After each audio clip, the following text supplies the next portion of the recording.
In the arid scrublands of Rajasthan, even the smallest creature is fighting to survive. But here, predator and prey share something rare, a sanctuary that nature claimed entirely for itself. This is Jorbeer, an arid landscape that becomes a sanctuary every winter. 14 kilometres southeast of Bikaner, in the arid scrublands of northern Rajasthan. Once the city's Carcass disposal ground, designated over a century ago by Maharaja Ganga Singh of Bikaner. In 2008, the government of Rajasthan recognised what the birds had known for decades and declared it a protected conservation reserve. Jorbeer, 56 square kilometres of scrubland, now one of Asia's greatest raptor sanctuaries. Every October, as Central Asia begins to freeze, something stirs. Thousands of birds from Siberia, Mongolia, Central Asia and the Himalayas begin the same ancient journey south. And somehow, across thousands of kilometres of open sky, they find Jorbeer. By December, this quiet scrubland transforms into one of the greatest winter raptor gatherings on the planet.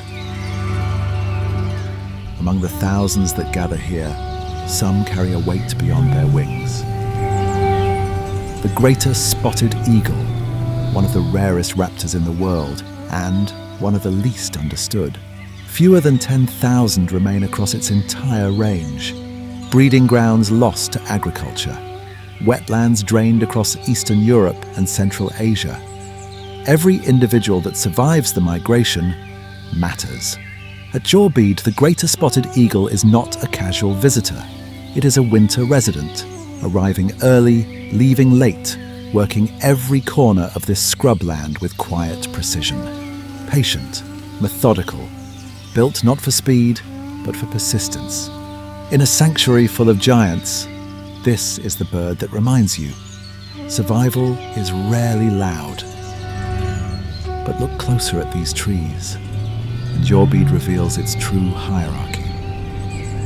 Among all the birds that crowd these branches, one claims the highest perch, always.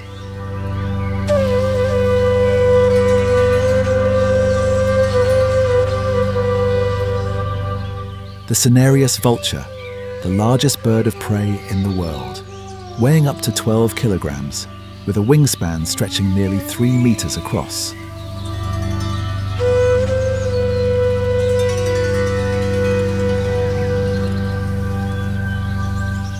It breeds across the mountain forests of Central Asia and Mongolia.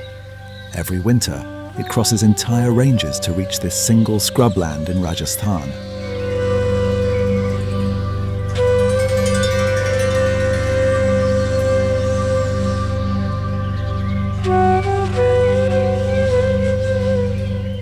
On the ground, other species feed first. But on the tree, the position is never disputed. The Cinereous sits above all.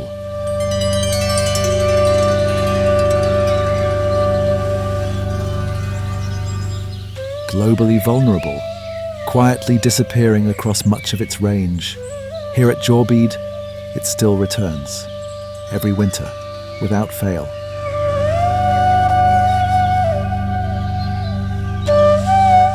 If the Cinereous rules the crown, the Steppe Eagle is comfortable anywhere.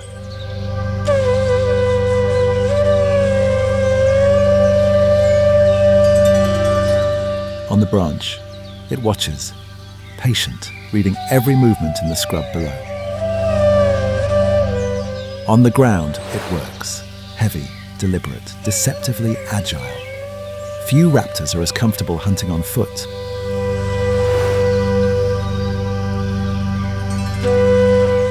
It breeds across the open steppes of Central Asia and Russia. When winter arrives, thousands make the journey south. And Jorbeer receives them in numbers that exist almost nowhere else.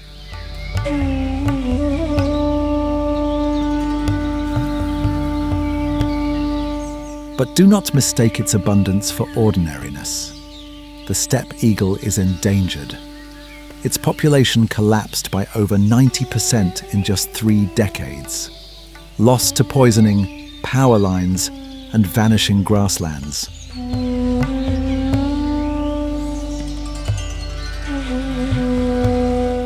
Here, it still hunts. And somewhere in this scrubland, something small is about to find that out.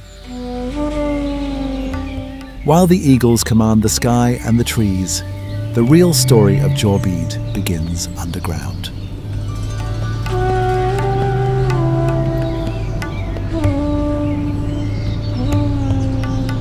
The Indian desert Jird, a small rodent, rarely noticed, rarely celebrated, and yet one of the most perfectly engineered creatures in this entire landscape. Built for arid survival, its kidneys concentrate urine to conserve every drop of water. Its large eyes gather maximum light at dawn and dusk, the safest windows in a dangerous day.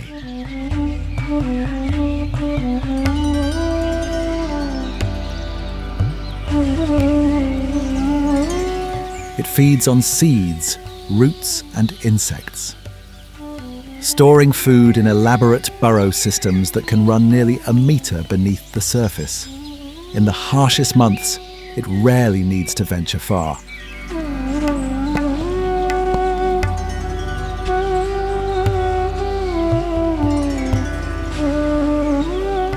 In any other place, this might be an unremarkable life.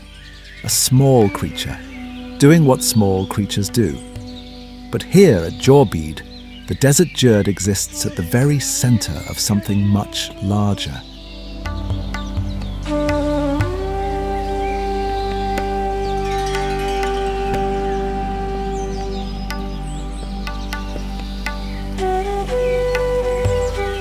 It is prey for nearly every predator in this sanctuary. The desert cat, the kites, the steppe eagles. Every hunter working this scrubland knows the Jird is here.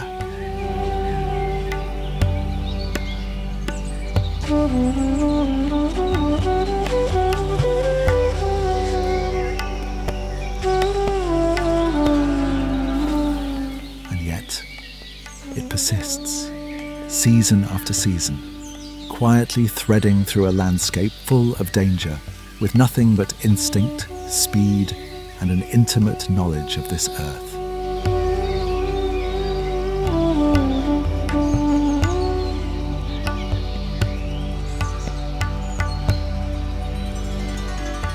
There is a particular kind of courage in smallness, in choosing every single morning to come above ground, to keep going.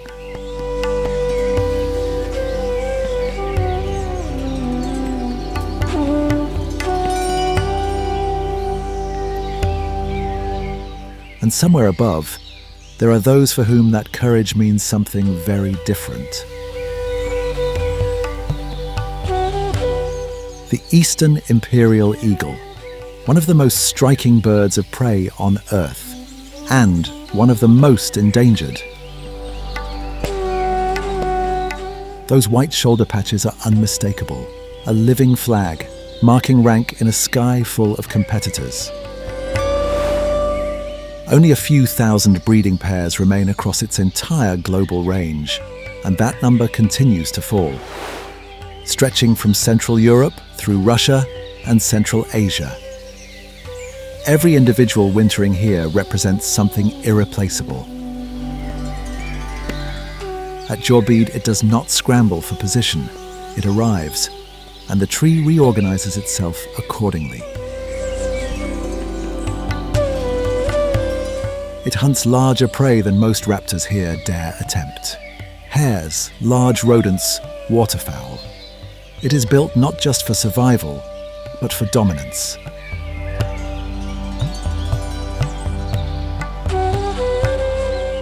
In a sanctuary that shelters the vulnerable and the endangered, the eastern Imperial Eagle stands as something rarer still.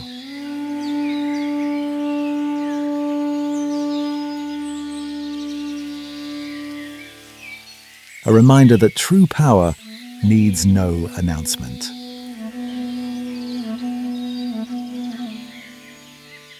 Not every survivor here has wings. The Indian Spiny-tailed Lizard, a creature so well adapted to this arid scrubland. It has solved a problem most reptiles never attempt. It eats only plants. India's only herbivorous lizard. In a landscape where food is scarce and temperatures swing between extremes, it survives on desert vegetation alone. Precise, unhurried, remarkably efficient. That armoured tail is not decoration. When threatened, it wedges itself into its burrow, tail blocking the entrance. A living shield against anything that follows. The burrow runs over 2 meters underground, a zigzagging tunnel built entirely by this lizard, its first and last line of defense. Outside these walls, it faces pressure from every direction. Raptors above, poachers who hunt it for its oil, a pet trade that has stripped it from much of its former range. And yet, here at Jorbeer, it holds on, ancient, armoured and stubbornly present. High above Jorbeer, something ancient reads the air.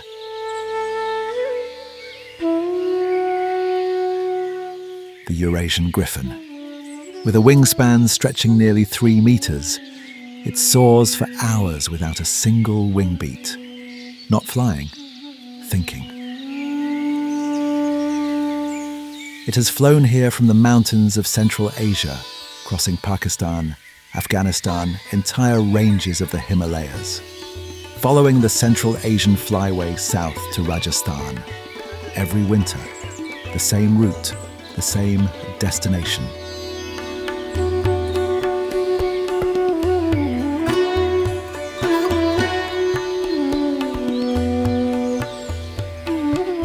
At rest, that white neck ruff frames a face that has seen continents.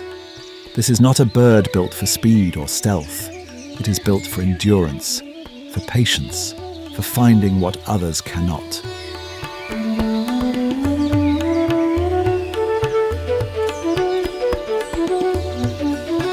Unlike most of its relatives, the Eurasian Griffon is doing relatively well. The one vulture in India currently not facing the threat of extinction.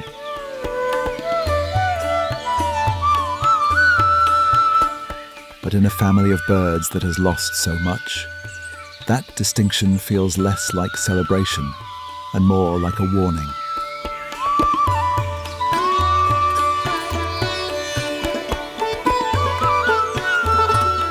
Not every bird here announces itself with size. The Egyptian vulture, one of the most recognizable birds in the world, and one of the most endangered. That vivid yellow face, those white wings edged in black, unmistakable even from a distance.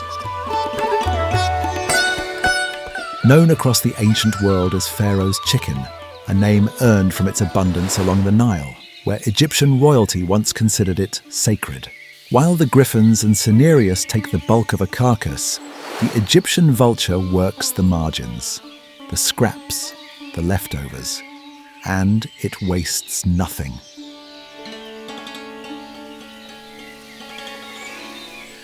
That narrow bill is not a weakness. It is a specialization. It reaches into cavities no other vulture can access, extracting the last of what a carcass holds. In the economy of scavenging, nothing is wasted.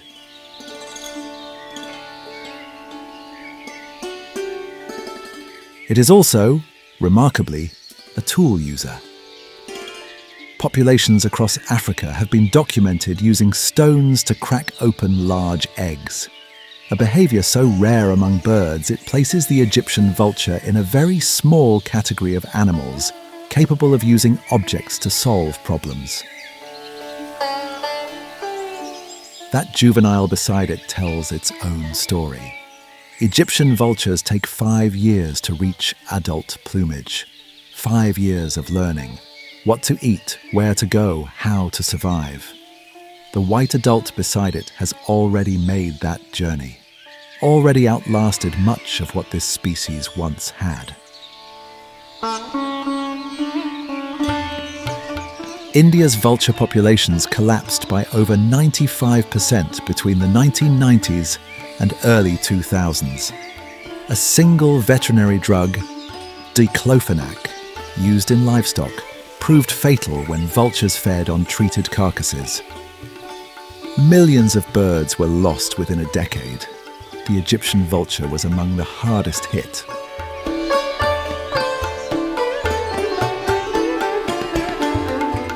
Diclofenac in veterinary use was finally banned in India in 2006. But recovery for a bird that breeds slowly, 1 or 2 chicks a year, takes generations. The numbers have not come back. Not yet.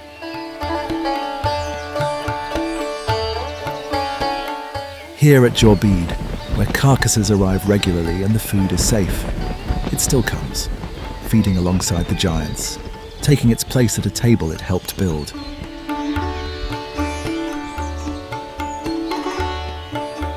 This is what a healthy ecosystem looks like. Not clean, not comfortable, but complete. A bird that has survived ice ages, empires, and millennia, now fighting its hardest battle against a world that almost forgot what it needed.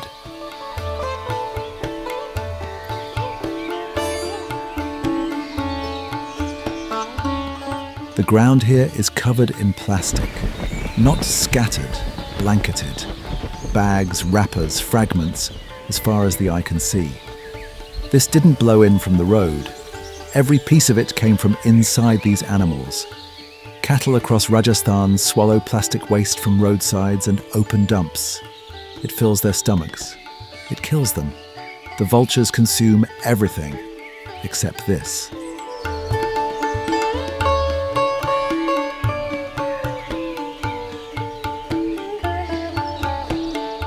Before the vultures move in, the contractors arrive first. This is not incidental. It is built into Jorbeer's design. Skins and bones are harvested commercially, covering the cost of collecting and transporting dead animals from across 40 surrounding villages. Without this economy, the carcasses may never arrive. The moment they leave, Jorbeer's real workforce takes over. Not everything here is a predator. Not everything here is a migrant. The red-naped Ibis, India's own, a year-round resident of the subcontinent's open plains. And unlike most of its family, it has no need for water. It thrives here in the dry and the dust, feeding on insects, carrion, and whatever the scrubland offers. Amongst all the rare and the threatened, this one holds its own, quietly, stubbornly, at home.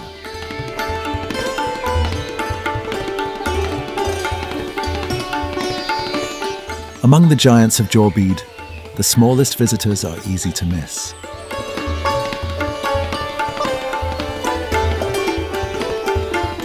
The Isabelline Wheatear. Its name comes from the colour itself, Isabelline.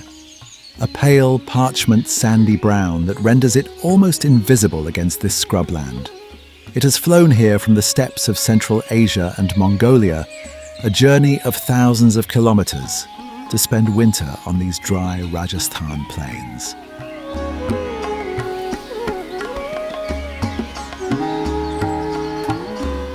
Solitary, restless, and entirely unbothered by the chaos around it.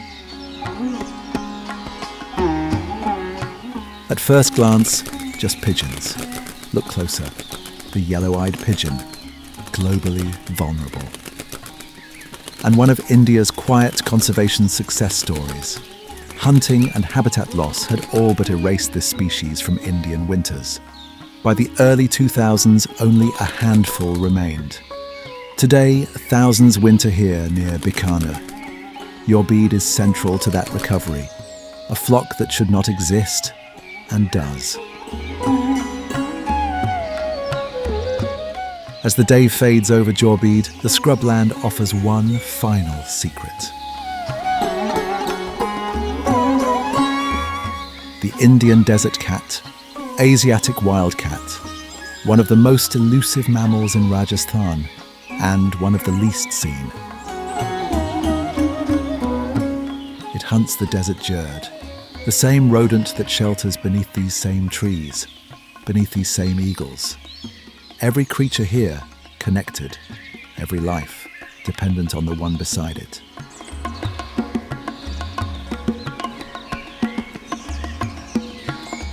"90% of its habitat in India has disappeared. It survives here, on the margins, rarely seen, rarely celebrated, but present."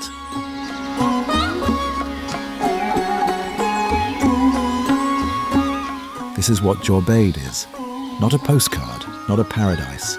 A working, breathing, struggling ecosystem held together by every species within it. 14 kilometres from a city, a world away from everything we've built. And it is still here, for now.